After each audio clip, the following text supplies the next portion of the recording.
মুক্তিদাতা প্ৰভু যীশু খ্ৰীষ্টৰ নামত আপোনাক অভিনন্দন। পবিত্ৰ বাইবেলৰ মথি লিখা শুভবাৰ্তা 6 অধ্যায় 12 পদত আমি এইদৰে পঢ়িবলৈ পাওঁ, আমাৰ ধাৰুৱা হাতক আমি যেনেকৈ ক্ষমা কৰিলোঁ তেনেকৈ আমাৰো ধাৰ ক্ষমা কৰা। মানুহে কেতিয়া নিজৰ ধৰুৱাক ক্ষমা কৰিলে? এইটোতো মানুহৰ স্বভাৱেই নহয়।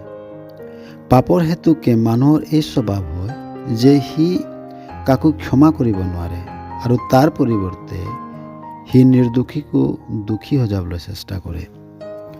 প্ৰভু যীশু নিৰ্দোষ ও নিষ্কলংক থাকোঁতেও মানুহে তেওঁৰ ওপৰত মিছা অপবাদ দিলে। কিন্তু মানুহৰ ন্যায় ব্যৱস্থাত তেওঁ নিৰ্দোষী বুলি প্ৰমাণিত হ'ল, তথাপি তেওঁক ক্ৰুচাৰোপিত কৰা হ'ল।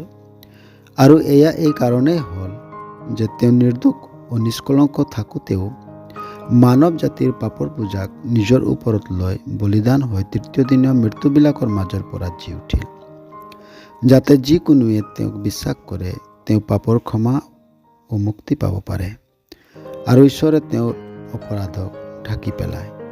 প্ৰভু যীশুক বিশ্বাস কৰাৰ দ্বাৰাই আপুনিও পৰিত্ৰাণ পাবলৈ ঈশ্বৰে আপোনাক সহায় কৰক। ধন্যবাদ।